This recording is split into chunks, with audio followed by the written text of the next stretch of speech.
Dad, Aunt, do you know who that surgery was actually for? The second I finished the sentence, New Year's dinner blew up in absolute silence. My dad went pale on the spot, his chopstick slipped from his hand and hit the table with a sharp clatter. My stepmom froze her soup spoon, still hanging in midair. My younger brother stared down at his plate, shaking like someone had just ripped open his darkest secret. All it took was one sentence. One sentence to tear down the perfect happy family facade they'd spent years building. One sentence to rip open the secret they were so sure I would never discover, the secret about the surgery money they had quietly spent on something else, something completely different from what they'd told me. And in that moment I knew nothing in this family would ever go back to the way it was. Hi, I'm Lauren Parker, 34 years old. This happened during the holiday season last year. That day I flew from Aspen back to Vermont, where my family's wide wooden house nestled against a quiet hillside.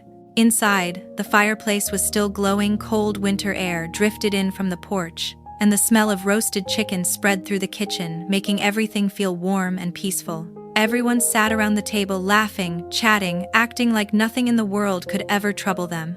I just sat there waiting for the exact moment when everyone had just taken a bite of food. Then I smiled as casually as possible and asked, "Dad, Emma, did you get the hospital's surgery appointment letter yet?" My dad and my stepmom exchanged a quick glance, then both laughed. Dad shrugged, completely unfazed. "Got it last week. But I used the money to throw Mason's 27th birthday party." "You only turned 27 once." The laughter around the table kept going like nothing serious had just been said. I set my fork down, lifted my head, and looked at each of them, my voice cold enough to freeze the room.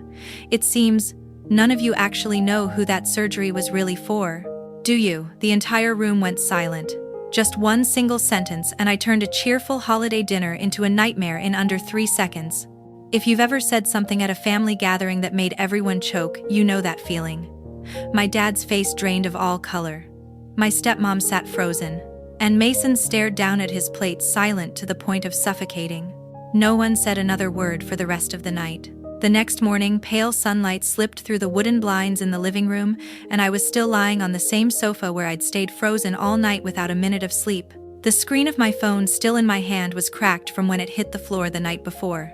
I unlocked it, opened my banking app one more time, praying I had somehow misread the numbers. But no, my account balance was zero. Every last dollar of the $500,000 I had saved over so many years was gone without a trace. For 10 long years, I had carried this family on my back. Every paycheck I earned flowed into their lives, while I survived on instant noodles and exhausting overtime shifts. I paid Mason's tuition at the University of Colorado. I paid the down payment on his motorcycle when he turned 21. I paid the security deposit on the downtown luxury apartment so he could network. He handed out supplementary cards to his friends like free samples, and I never said no. Not once. Not ever. About 11 months earlier, Mason had gotten so drunk he had to crash at my place. He passed out on my sofa, snoring like thunder, and I noticed his wrist was swollen again. He kept insisting it was from some old sports injury, but my instincts told me otherwise. When he finally fell into a deep sleep, I used a home blood testing kit I bought online, drew 2 vials of blood, and drove them myself to a private lab. 2 days later, I got a call from Dr. Nathan Dean, my ex, and the only specialist I trusted. His voice was heavy, almost breaking. "Lauren, Mason has advanced rheumatoid arthritis. He's in the golden window right now. If he starts treatment within the next 6 to 8 months, there's still a chance to prevent joint deformity. But once that window closes, it's a lifetime of disability and dependence on pain medication." I went completely numb hearing those words. I didn't tell anyone because I already knew exactly what would happen if I did. Mason would fall apart. My dad would dismiss it like it was nothing. And Emma, my stepmom, would turn the whole thing into a dramatic performance to get sympathy. So I did what I'd always done. I carried the burden alone. I created a trust fund under my name with Mason as the sole beneficiary, money that could be used only for his treatment. Every bonus, every bit of savings, every dollar I'd scraped together over the years, more than $500,000, I poured all of it into that fund. All of it. Just to make sure my little brother would have a future that didn't involve crutches or spending the rest of his life in bed. Because my job required constant travel, I added an emergency clause to the trust. If Mason ever needed urgent medical intervention, my dad or stepmom only had to call the bank to confirm, and I would send an approval email afterward. I never imagined they would actually use that clause, and I definitely never imagined how they would use it. I never thought they would ever use that emergency clause. But they did, and in a way I could never have imagined. Last week, while I was stuck in New York for a major project, Emma called the bank officer who managed my private account. She said word for word, "Lauren is overseas. Mason is in critical condition." She authorized me to handle everything. Then she sent a fake email identical to mine except for a single extra dot, just different enough to fool anyone who wasn't paying close attention. The banker saw the emergency clause, saw the confirmation email, heard Emma crying on the phone, and they released the entire trust fund in one transaction. Where did the money go? Not to a hospital, not to medication, not to treatment, but to Mason's 27th birthday party. A full mountain resort rented for 3 days, a famous indie band flown in from Los Angeles, private fireworks blasting across the hillside. Nearly 300 guests, half of them influencers who lived off Instagram photos, an all-night open bar run by a celebrity chef, ice sculptures, lighting rigs, a dance floor, live music, everything. I opened Mason's Instagram. His stories were still up. There he was, Mason lifted on his friend's shoulders, Mason popping champagne at sunrise on a balcony, Mason grinning under a neon sign that read, 27 and unstoppable. I stared at the screen, my hands shaking uncontrollably. Because the brother smiling in those videos had no idea that his entire future, his ability to walk, had just been burned to ashes for a party. Mason had absolutely no clue that the money lighting up his night with fireworks was supposed to save him from a wheelchair for the rest of his life. I stayed frozen until the sun climbed high, my phone finally dying in my lap. The same little brother I used to carry on my back when he was 5 was now on the verge of losing everything, all because our father and stepmother burned his last chance to ever live normally for one meaningless weekend of noise and likes. For the first time in 10 years, I didn't cry, I didn't scream. Something inside me just shut off. And that morning I made my decision. From now on, they're on their own. I'm done being their lifeline. The doorbell blasted through the silence at 2 a.m, sharp enough to slice the whole house in half. I knew exactly who it was before I even reached the door. I opened it. My father, Emma, and Mason stood there, the smell of alcohol and anger practically vibrating off them. Emma barged in first, clutching a thick stack of papers like a weapon. She didn't bother with a greeting.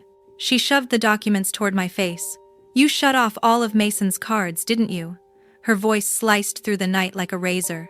She slammed the entire stack of statements onto my coffee table. Every single card got declined. He couldn't even pay for gas. My father was right behind her, shouting. The payment on his motorcycle bounced. The repo company already tagged it. 2 days from now they're towing it. 2 days, Lauren. You fix this yourself. Mason stood slumped in the doorway, hoodie half-zipped, eyes bloodshot like he still hadn't sobered up. He looked smaller than I remembered, almost fragile. His voice trembled. "Sis. The leasing office put a 10-day pay or vacate notice on our apartment door. My roommates are freaking out.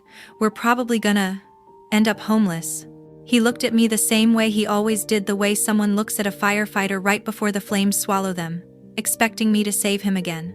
But that night, for the first time in my life, I finally saw who had really pushed them to this edge. And it wasn't me. Emma kept yelling, her voice climbing higher and sharper.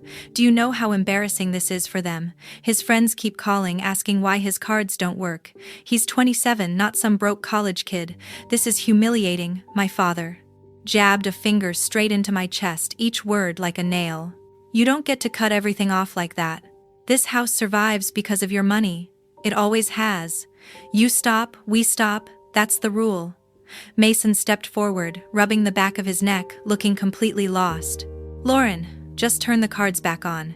In 2 weeks I'll have a new sponsorship contract. I'll pay you back then. Seriously, just 2 weeks." I looked at each of them. 10 years flashed before my eyes. Those 3 a.m. phone calls begging for emergency transfers. Those flights I canceled so I could cover Mason's rent. Those birthdays, Christmases, graduations where I worked double just to keep the whole family afloat. I took one long, steady breath. No, Just one word. But it cracked through the room like a gunshot. Emma's mouth dropped open. What did you just say? I said no. No more money, no more transfers, no more excuses. My father's face turned a deep, furious purple. You don't have the right to make that decision. You've supported this family since you were 20. That's your responsibility. You don't just walk away. I let out a short, cold laugh, sharp as a blade. Responsibility? I'm not a walking ATM. Mason looked at me with those pleading eyes, the same eyes that always used to break me. Sis, please. I've got shoots coming up, sponsors waiting. If I show up like this, it's over. My career's done. Emma snatched up the stack of papers again and fanned them out in front of my face like she was dealing cards. Look at these balances. Look at what you've done to us.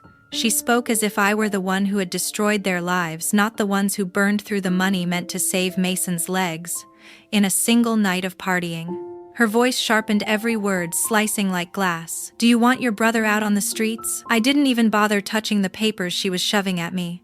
He's 27. He has a perfectly good degree. He bought a motorcycle he couldn't afford and lives in an apartment he's never paid a dime for. None of that is my problem anymore. My father stepped closer, his voice dropping into that icy tone that used to terrify me when I was a child. You think this ends here? You think we'll let you destroy everything this family has built? Emma cut in her eyes, narrowing into two thin blades. You have 24 hours to restore everything. Mason's cards, the bike payments, the apartment, all of it. If you don't, you'll learn exactly how far this family will go to protect itself. Mason just stared at the floor, shifting his feet, waiting, hoping I'd break the way I always had for the past 10 years. But not this time. I walked past them, threw the front door wide open and stood there blocking the exit. Your 24 hours start now. Get out of my house.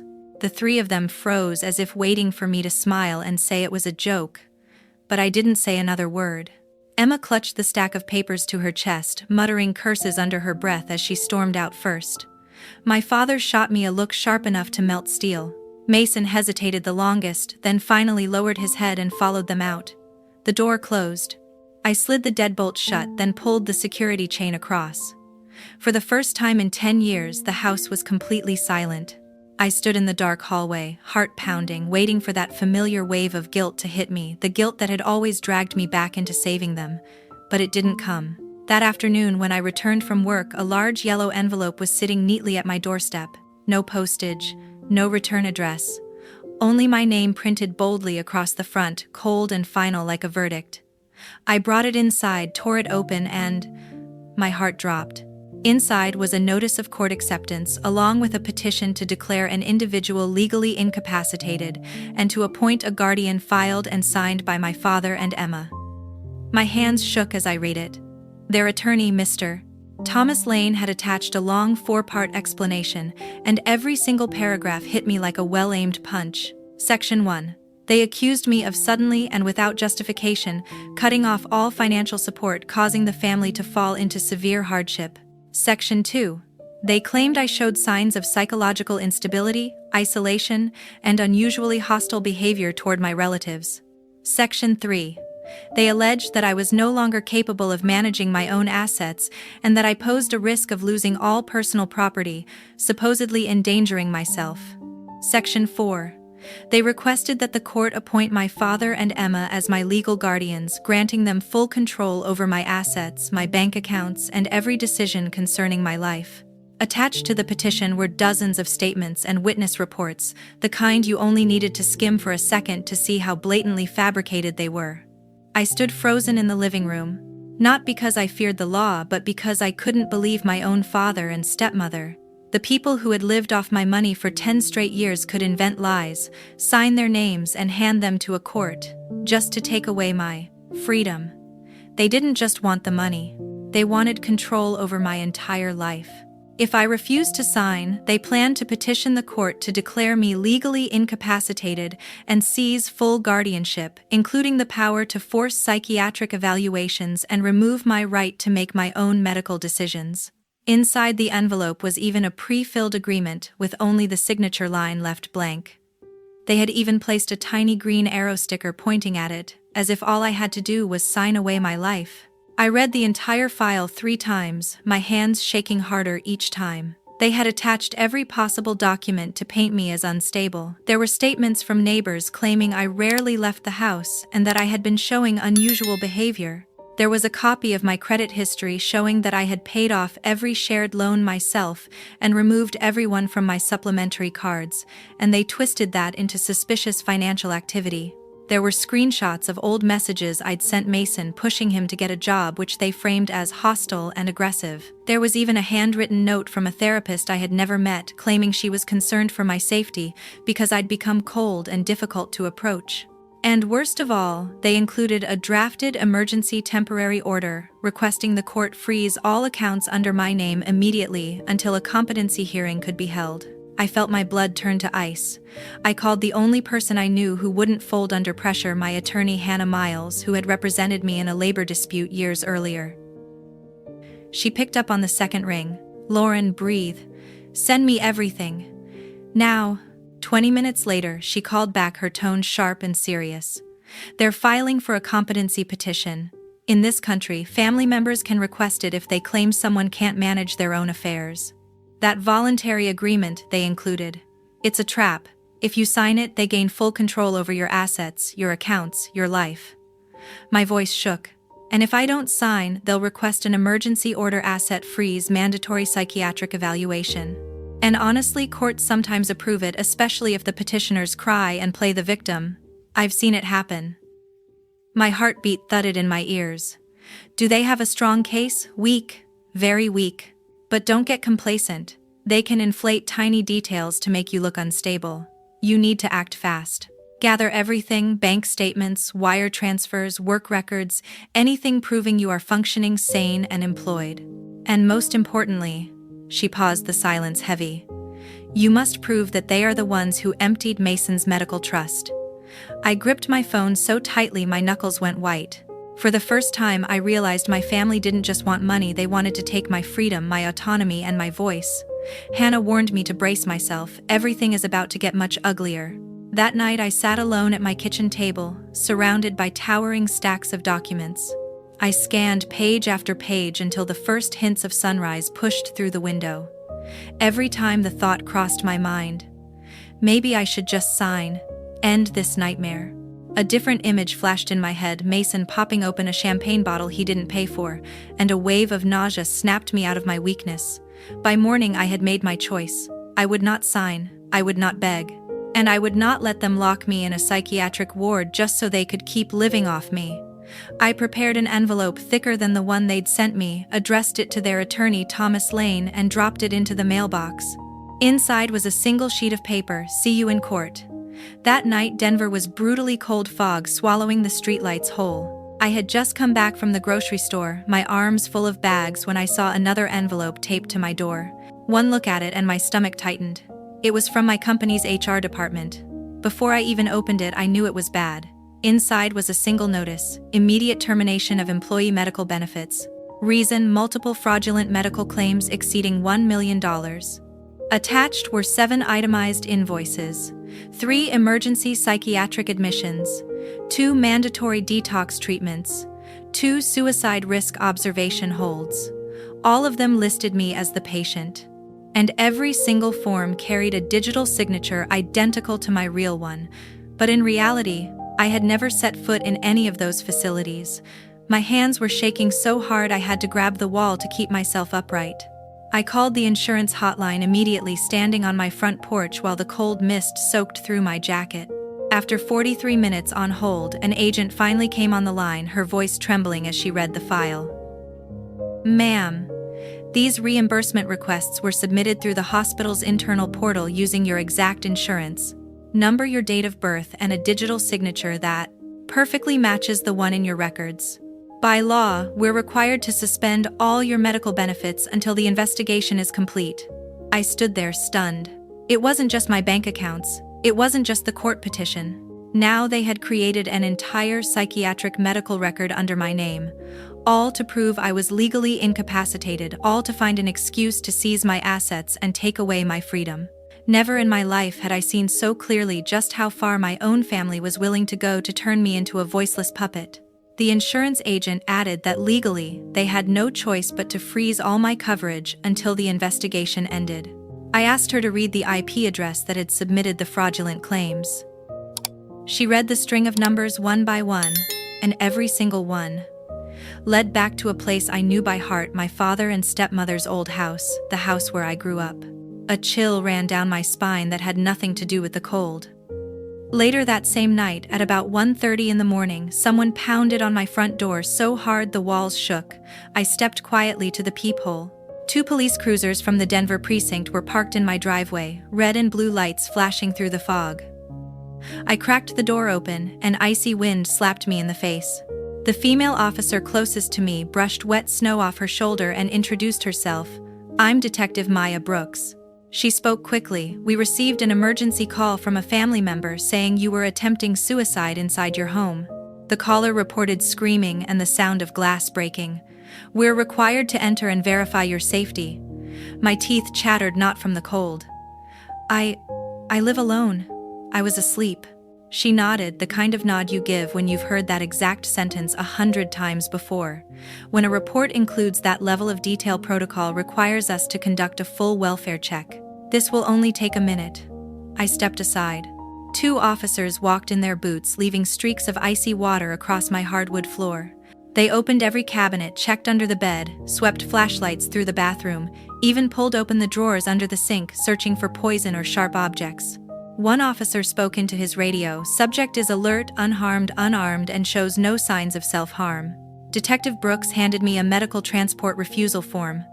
I signed it, my handwriting trembling. As they stepped back toward the door, she paused, studying me for a long moment before asking softly, "Do you want to tell me who's trying to push you to this point?" I let out a laugh, a painful, hollow sound that scraped my lungs. "My parents." She didn't look surprised. Not even a little. Just a slow, knowing nod. As if she'd seen far too many cases like mine, and understood that this kind of cruelty rarely comes from strangers. Detective Brooks didn't blink. "We get these false reports a lot. Most of them turn out to be fabricated." She handed me a business card. "If they try anything again, call me directly. I'll notify the patrol unit about your situation." When the police lights finally disappeared into the fog, I just stood there in the doorway, letting the freezing wind hit me until my fingertips went numb. Then I shut the door, slid every lock into place, and even dragged a chair under the doorknob as if they might come back any second to break it down. I opened my laptop and logged into my insurance portal. My premium coverage flashed red across the screen, canceled under fraud investigation, over $1 million in fabricated medical claims, a fabricated suicide report at 1:30 in the morning, a police welfare check triggered by lies. They weren't even pretending anymore. They wanted me to break, right now. I curled up on the sofa, my jacket still wet, droplets falling onto the old carpet. The house was silent except for the wind whistling through the loose window panes. And for the first time since I cut them off, a crushing loneliness hit me like an avalanche. No one was coming to save me. No one even believed I needed saving. I stayed on that sofa until the sky outside turned the dull gray of dishwater. In my hand, Detective Brooks' business card was clenched so tightly it left deep marks across my palm. One warm afternoon in April, while I was pushing a grocery cart out of the supermarket, a man in a wrinkled suit stepped directly into my path. He handed me a thick white envelope stamped with the red seal of the Colorado Superior Court, the corners lifting slightly in the wind. I didn't have to open it to know what it was. A summons, a competency hearing for Lauren Parker. Hearing date, 9 o'clock in the morning, April 28th. Location, courtroom. 2 Colorado Superior Court Presiding Judge Honorable Allison Grant. As I held the envelope, my heart dropped straight to the floor. My own family dragged me into the Colorado Superior Court, claiming I was mentally incompetent, all so they could legalize taking control of my money and my life. I stood alone in my dark house, listening to the wind howl against the windows like grieving voices. No one was coming to save me. No one believed I was innocent. And just when I thought I couldn't take another blow, a worse one hit. The very next morning, I got a call from a courier saying there was a direct court delivery for me. I ran to the gate, signed for it, my heart pounding so hard it felt like it might tear out of my chest. The envelope was so thick I had to tear it open with both hands. This wasn't just another accusation. This was the kill shot. They wanted to bury me legally. I carried the heavy file back toward my car, feeling like every step sank deeper into mud. I knew then, this wasn't a family dispute anymore. This was a battle for my freedom. When I opened the packet, I understood just how far they had prepared for this. I gripped the red-sealed court document until the edges dug into my palm. It felt like the ground beneath me was sliding away piece by piece. So this was it. They had gone all the way, faking psychiatric records, creating fraudulent medical files, triggering a midnight police raid, and now dragging me into court to strip me of every legal right I had. No more ambush attacks. This was a full frontal assault meant to bring me to my knees. I sat in the driver's seat, my hands ice cold. But when the engine started, something sharp and fierce rose inside me, not fear but a clarity as sharp as a blade. If they wanted to fight dirty, then I would fight with the truth. I hit the gas and drove straight to Hannah Miles' law office. If anyone was capable of pulling me out of this nightmare, it was her. 10 minutes later, I was sitting across from her. Hannah read through the file so fast I couldn't even track her eyes as they moved down each page. Then she snapped the folder shut and looked directly at me. "Lauren, you're being played in the dirtiest case I've seen in 10 years of practice. But don't worry, I'm taking this." I almost collapsed from relief. Hannah stood, her tone firm and final. "We need to get to Colorado Springs immediately. This hearing cannot happen without you. You have 1 hour to pack, then we're flying out." I nodded without thinking. All I knew was that if I stayed in Denver one more night, my family would land another blow meant to break me. We rushed to Denver International Airport, my heart pounding like footsteps chasing right behind me. The last flight of the day had exactly 2 seats left. As the plane lifted off, I looked down at Denver fading under the orange glow of sunset. It felt like I was leaving behind an entire old life, flying straight into the battle that would decide my future. When the plane landed in Colorado Springs, heavy rain hammered the runway. Hannah opened her umbrella, cast me a small confident smile and said, "Tomorrow we fight." I gripped the handle of my bag, took a steady breath and stepped into the storm waiting for me. The wheels of the plane touched down with a soft jolt at Peterson Airfield, snapping me out of the restless daze I'd been in the entire flight. The sky over Colorado Springs was a solid sheet of gray drizzle, streaks of rain slashing across the window, like someone sketching frantically over the clouds. I stood lifting the folder Hannah told me to hold as if it were my lifeline. She walked beside me with quick, determined steps, her focus so intense that not even the rain dared touch her resolve. "From this moment on, you cannot shake," Hannah whispered, the way someone speaks to a soldier right before sending them into battle. We took a taxi straight into the city center. Colorado Springs at daybreak was soaked, neon signs still dark, but the honking cars and the smell of hot street food rising from a corner stall made it feel like the whole city was waking up for a storm it didn't even know was coming from. Courtroom 2. When the courthouse appeared through the rain, stern, cold, towering like a slab of gray stone, my heartbeat thudded so loudly I could hear it in my ears. Hannah placed a steady hand on my shoulder. "Remember this, they only win if you're afraid. Stand firm and they lose." I inhaled deeply and stepped inside. The smell of damp tile and the echo of footsteps bounced through the hallway like war drums guiding me toward the courtroom. A clerk opened the door. "Guardianship petition hearing. All parties please enter." I stepped through the threshold. The hearing began. Attorney Lane rose first, his voice sweet as syrup but sharp underneath. "Your Honor, we are simply trying to save our daughter from her own deterioration." Hannah stood immediately, cutting him off before he could add another word. "Your Honor, this is not an act of care. This is a calculated scheme to seize her assets built entirely on fabricated evidence and fraud. We request the court dismiss the petition and refer the entire case for criminal investigation." Judge Grant narrowed her eyes, her gaze as sharp as a blade. "Miss Miles, I see mention of an additional witness in your filing. Call them."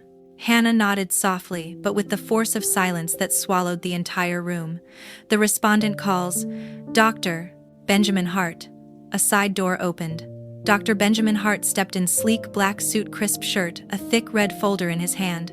He didn't look at me as he walked past, but just before he sat down, his eyes met mine for half a second, steady, regretful, but resolute. He raised his hand, was sworn in, then took the witness seat. Hannah began softly, too softly, the kind of soft that hides a blade. "Dr. Hart, could you tell the court what your relationship is with Mason?" He answered each word clear and controlled. I am the specialist who diagnosed Mason's condition. The entire courtroom rippled with shock. Emma lurched halfway out of her seat. Objection, that is private medical. Bang. Judge Grant's gavel cracked through the room. Overruled. Witness will continue. Dr. Hart opened the red folder. The sound of the pages turning was so sharp it made my heartbeat stutter. 11 months ago, he said calmly, I confirmed that Mason had advanced rheumatoid polyarthritis progressing rapidly. Without biological therapy within the first year, the risk of permanent disability is nearly certain. A few people behind me gasped. Dr. Hart continued, Mason's family was never informed. Because his sister Lauren handled all treatment arrangements herself. He lifted a page and projected it onto the courtroom screen. Bank statements, the treatment trust I had created, the $500,000 I had saved over 10 years. Then he turned another page, his voice steady, unwavering. This is the forged email authorizing the withdrawal. This is the transaction emptying the entire medical trust. He turned again. This is the invoice for the luxury villa rental.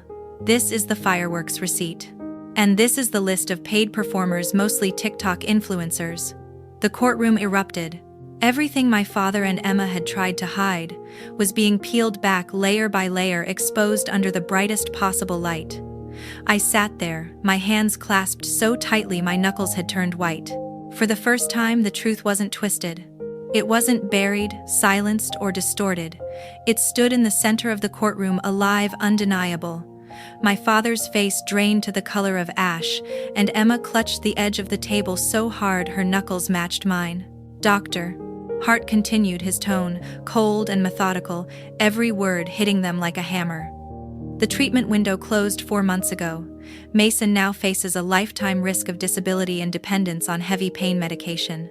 That money was his only chance. Mason yanked off his headphones, leapt to his feet, and shouted, What are you talking about? Dr. Hart turned to him, meeting his eyes without hesitation. Your parents used your entire medical trust to throw you a birthday party. Money meant to save your legs. Mason's mouth fell open, closed, then opened again, completely unable to process what he'd just heard. He turned to Emma, his face as pale as bone. Mom. But Emma only stared down at the table, unable to meet her son's eyes for even a second. Attorney Miles stepped forward and placed 2 thick binders in front of Judge Grant. 11 witness statements submitted by my father's side and 3 retractions where the same witnesses admitted they had been paid 12 million dong each to sign lies. Attorney Lane shot up, desperate. Your Honor, bang. The gavel cracked through the room. Judge Grant didn't even look at him. Silence. I am reading. The air thickened. Rain hammered the courthouse roof like a war drum. She turned each page slowly, deliberately, every sentence, every stamp, every signature. The tension was so dense no one dared breathe. 8 minutes passed, 8 minutes that felt like a verdict suspended above all our heads. Judge Grant lifted her head, eyes sharp as steel. Her voice rang through the courtroom, each word landing with the force of a hammer, so strong the entire room fell still. After reviewing all presented evidence, this court finds no basis to conclude that the respondent lacks legal capacity. The guardianship petition filed by Mr. Andrew Parker and Mrs. Emma Parker is wholly unfounded, submitted with malicious intent and supported by organized falsification. It was as if my father had been slapped across the face. Emma clutched the edge of the table to keep from collapsing. But the judge wasn't finished. Her tone grew colder, more final. The court hereby dismisses the petition in its entirety. Furthermore, Mr. Parker and Mrs. Parker are ordered to pay all court fees and fully reimburse the respondent's legal expenses. She paused, exactly 1 beat of silence.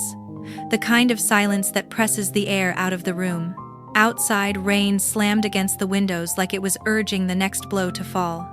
And then Judge Grant delivered it, each syllable dropping like a verdict carved in stone. Additionally, all case materials are to be forwarded to the Colorado State Bureau of Investigation for review of potential charges, including fraudulent acquisition of assets, forgery, and coordinated perjury.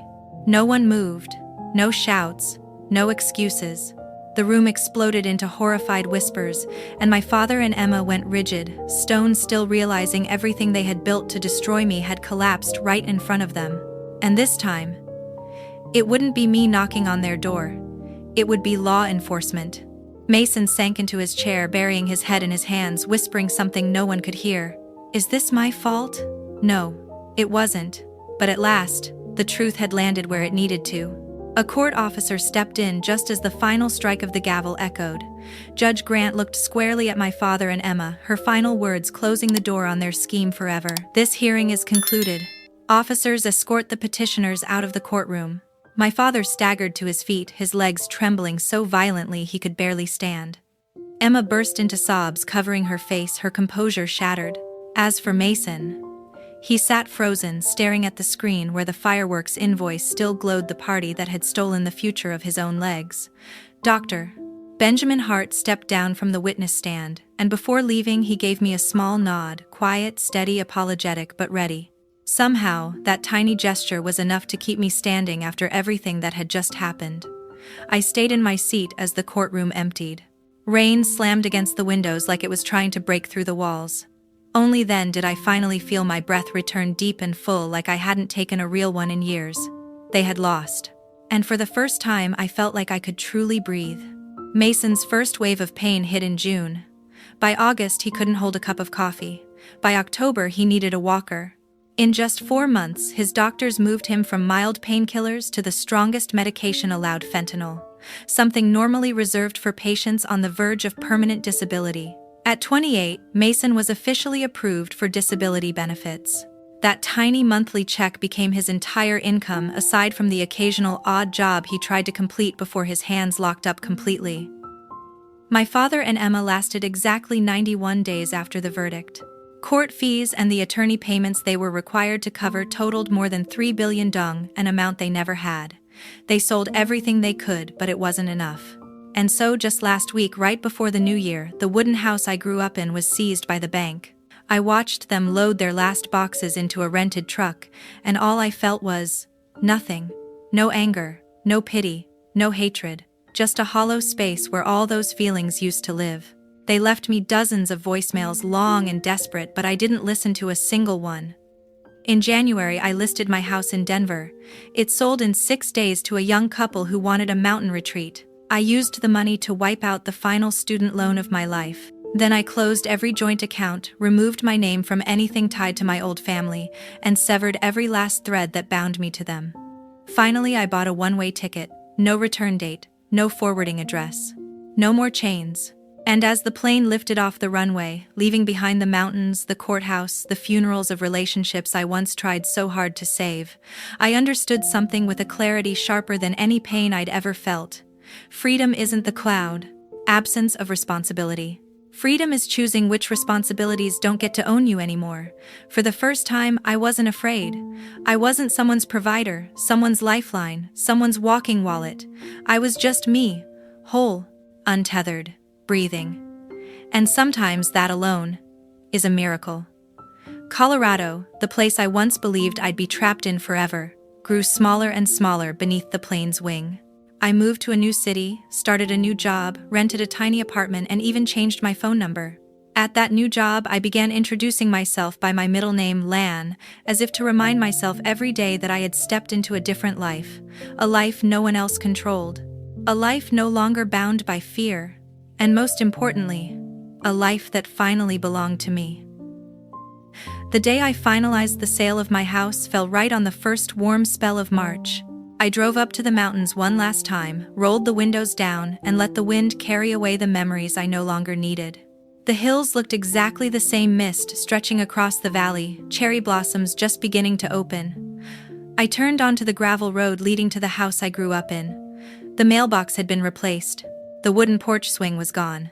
Someone had repainted the front door, a bright sea green covering the old forest green paint that had peeled in long strips for years. I walked inside, moving slowly through each room like flipping through pages of an old diary. My childhood bedroom was staged with generic wall art and a bed that wasn't mine.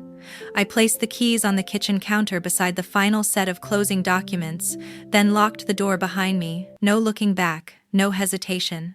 Standing on the front porch, I looked out one last time at the mountains that had raised me. Somewhere in that valley, Mason was probably struggling through another day, carrying pain he never deserved. Somewhere else in town, my father and Emma were learning how to survive without someone to cling to. And strangely, I didn't feel happy. I didn't feel victorious. I didn't even feel guilty. I just felt done. I got into my car, lowered the window all the way, and let the mountain wind hit my face one last time. Then I drove east, watching the peaks shrink in the rearview mirror until they disappeared completely, like a chapter that had finally irrevocably closed. And here's what I understand now. What I wish someone had told me when I was 24, carrying everyone else's world on my shoulders.